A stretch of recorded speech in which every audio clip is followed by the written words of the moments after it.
of Kirchhoff's law.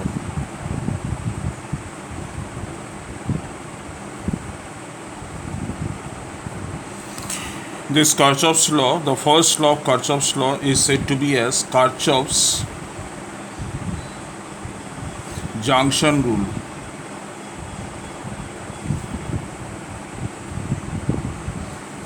Or it is said to be as Kirchhoff's current law. It states that the algebraic sum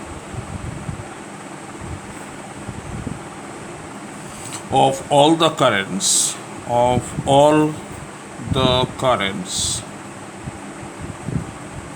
meeting at a junction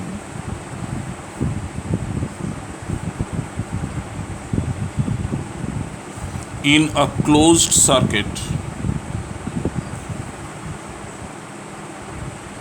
is 0.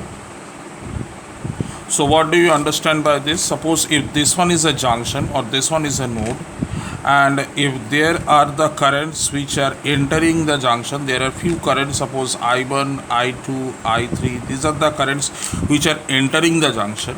And suppose if these two currents are leaving the junction, that is I4 and I5, then I1 plus I2 plus I3, so these are the currents which are entering the junction, minus I4 minus I5, because they are leaving the junction, is equal to 0. So we try to solve a simple question based on this Kirchhoff's current law. So suppose if this one is a circuit,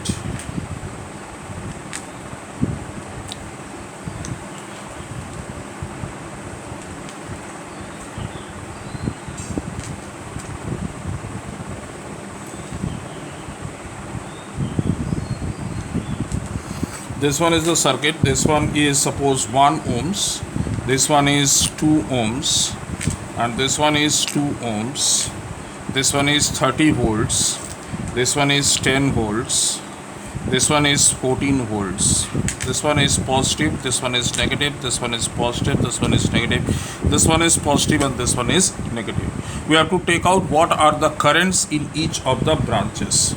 So suppose I am going to take this one is the junction, this is the junction J, and suppose I am taking any direction current you can take out. So suppose I1 is the current which is entering the circuit, I have taken entering this junction J. I2 is the current which is entering into this junction J. So obviously if these two currents are entering into the junction, then there will be a current which will be leaving the junction, because that is the Kirchhoff's KCL, or that is the Kirchhoff's current law.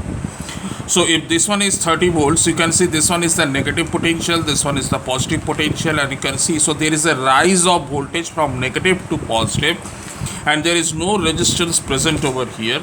So that this very particular position, the voltage is 10 volts, and I can write over here this one is 0 volt. Between this node and in this node, there is no resistance connected. So if this one is 0 volt, then this one is also 0 volt. If this one is and this junction and this junction, there is again no resistance connected, so there is no potential drop. So this one is again 0 volt. And I can write this one as minus 14 volt, because you can see this one is negative to positive, so the current is increasing in this way. So I can write this one as decreasing mode, so this one is minus 14 volt. Over here you can see there is negative terminal to positive terminal, so there is increase in voltage, but there is a resistance present over here, and if there is a resistance present over here, there is a voltage drop. So the final resistance, let it over here be V. Now we are going to frame the equations. So if what between this node and this node, what is the change in the potential? I have taken current is entering in this branch, so 10 is at higher potential, V is at lower potential, divided by 1. This one is nothing but I1. So in this equation, I1 plus I2 should be equal to I3 by Kirchhoff's current law. The value of I1 is 10 minus V divided by 1.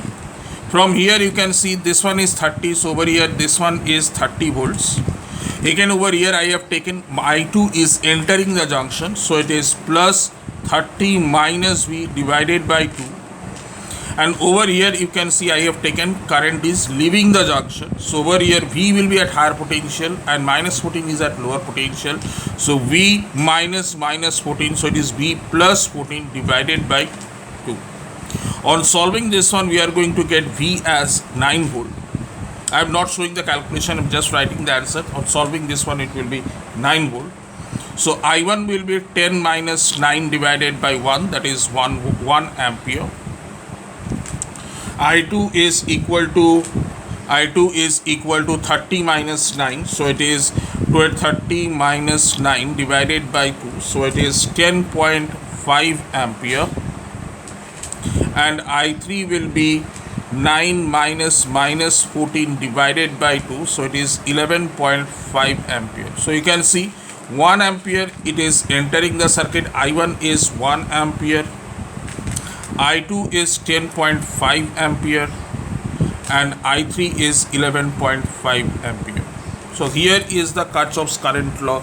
By using Kirchhoff's current law, we used to solve the various electrical circuits in this way.